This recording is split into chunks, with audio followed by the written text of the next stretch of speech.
안녕하세요, 여러분.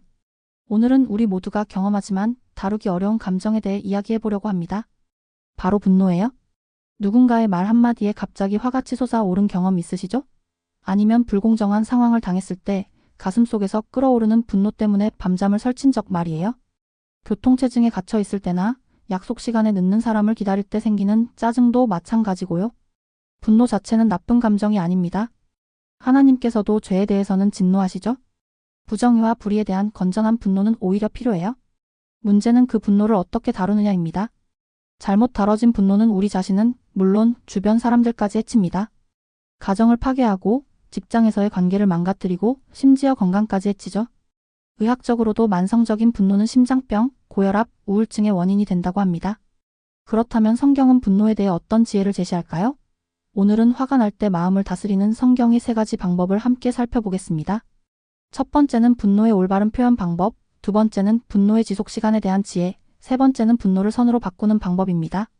첫 번째 방법, 에베소서 4장 26절 - 죄 짓지 않는 분노. 첫 번째 구절은 에베소서 4장 26절입니다. 분을 내어도 죄를 짓지 말며 해가 지도록 분을 품지 말고. 이 말씀에서 놀라운 점은 분을 내어도라고 시작한다는 것입니다. 분노 자체를 금지하지 않아요? 오히려 분노할 수 있다고 인정합니다. 하지만 조건이 있어요? 죄를 짓지 말며라는 거죠. 그렇다면 죄 짓지 않는 분노와 죄가 되는 분노의 차이는 무엇일까요? 죄가 되는 분노는 파괴적입니다. 상대방을 해치려 하고 복수하려 하고 관계를 끊어버리려 해요.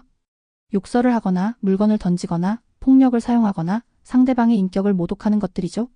반면 죄 짓지 않는 분노는 건설적입니다. 잘못된 것에 대한 정당한 항의이고 개선을 위한 동기가 되어요. 예수님께서 성전에서 상을 뒤엎으신 것도 이런 의로운 분노였습니다. 실제로 화가 날 때 어떻게 해야 할까요? 먼저 잠시 멈추세요.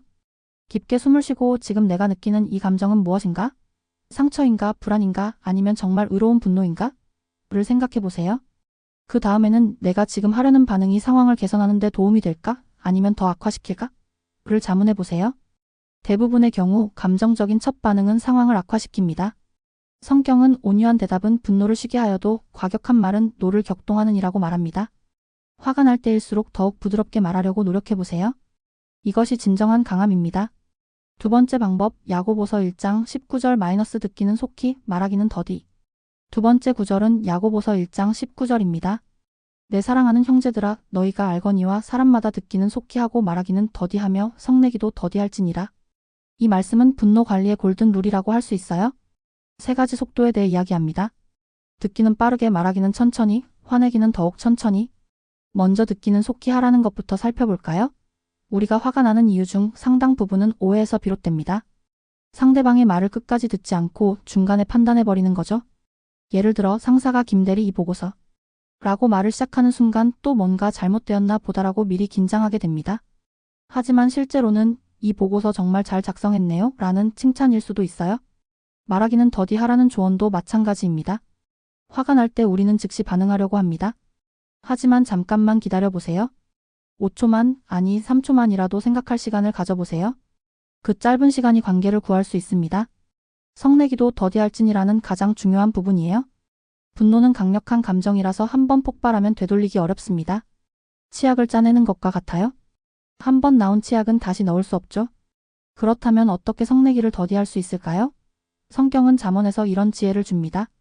노하기를 더디하는 자는 용사보다 낫고 자기의 마음을 다스리는 자는 성을 빼앗는 자보다 나으니라. 자기 감정을 다스리는 것이 전쟁에서 승리하는 것보다 더 어렵고 가치 있는 일이라는 뜻입니다. 화를 참는 것이 약한 게 아니라 오히려 강한 거예요. 실천 방법을 제안 드릴게요. 화가 날 때 마음속으로 10가지 세어보세요. 1, 2, 3, 10까지 세는 동안 대부분의 즉흥적인 분노는 가라앉습니다.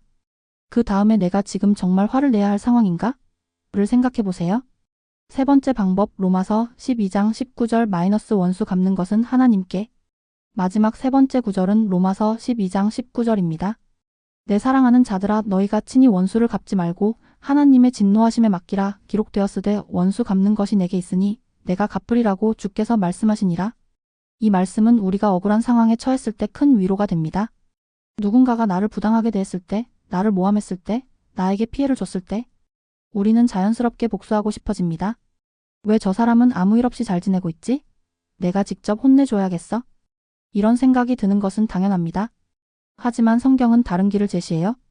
원수 갚는 것이 내게 있으니 내가 갚으리라. 하나님께서 직접 공의를 실현하시겠다는 약속입니다. 이것이 우리에게 주는 의미는 무엇일까요? 첫째, 우리는 판사가 아닙니다.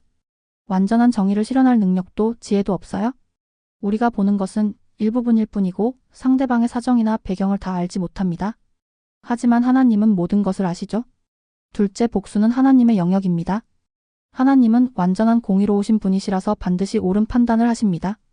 때로는 징계로, 때로는 회개의 기회로, 때로는 용서로 각 상황에 맞는 최선의 방법을 사용하세요. 셋째, 우리가 복수를 포기할 때 마음이 자유로워집니다. 복수심은 우리를 계속 과거에 묶어두고 상대방에게 정서적으로 종속시켜요. 하지만 하나님께 맡길 때 우리는 그 짐에서 벗어날 수 있습니다. 실제로 이렇게 해보세요. 누군가에게 화가 날 때 하나님, 이 상황을 주님께 맡깁니다. 저는 더 이상 복수하려 하지 않겠습니다. 주님께서 옳다고 여기시는 대로 처리해주세요 라고 기도해보세요. 놀랍게도 이런 기도를 하고 나면 마음이 한결 가벼워집니다. 그리고 종종 하나님께서 우리가 상상하지 못한 방법으로 상황을 해결해 주시는 것을 경험하게 되죠. 때로는 상대방이 먼저 사과해 오기도 하고, 때로는 시간이 지나면서 자연스럽게 해결되기도 하고, 때로는 그 경험을 통해 우리가 더 성숙해지는 기회가 되기도 합니다. 실제 적용 방법과 간증. 이 세 가지 방법을 어떻게 실생활에 적용할 수 있을까요? 첫째, 화가 날 때 에베소서 4장 26절을 기억하세요. 분을 내어도 죄를 짓지 말며 화를 내기 전에 이것이 건설적인 분노인가, 파괴적인 분노인가? 를 스스로에게 물어보세요. 그리고 상대방의 인격이 아닌 행동에 대해서만 이야기하세요. 둘째, 야고보서 1장 19절의 원칙을 따라 의식적으로 실천해보세요. 상대방이 말할 때는 끝까지 들어주세요. 내가 대답하기 전에는 3초 정도 생각할 시간을 가지세요. 그리고 화를 내기 전에는 더 많은 시간을 두세요. 셋째, 억울한 일을 당했을 때는 로마서 12장 19절을 암송하며 하나님께 맡기는 기도를 하세요. 하나님, 이 상황을 주님께 맡깁니다. 제가 복수하지 않겠습니다. 많은 성도들이 이런 방법들을 통해 분노를 건설적으로 다루는 법을 배우고 있습니다. 화를 내지 않는 것이 아니라 올바르게 화를 내는 법을 배우는 거죠. 그 결과 더 평안하고 건강한 관계들을 만들어가고 있어요. 분노는 우리가 완전히 제거할 수 있는 감정이 아닙니다. 하지만 성경의 지혜를 따라 올바르게 다룰 수 있어요. 오늘부터 이 세 가지 방법을 실천해 보시고 여러분의 마음과 관계에 일어나는 변화를 경험해 보세요. 시청해 주셔서 감사합니다. 이 영상이 도움이 되셨다면 구독과 좋아요 부탁드리고 분노를 다스린 여러분만의 경험도 댓글로 나눠주세요. 다음 영상에서 또 만나요. 하나님의 평안이 여러분의 마음을 지켜주시길 축복합니다. 구독과 좋아요는 사랑입니다.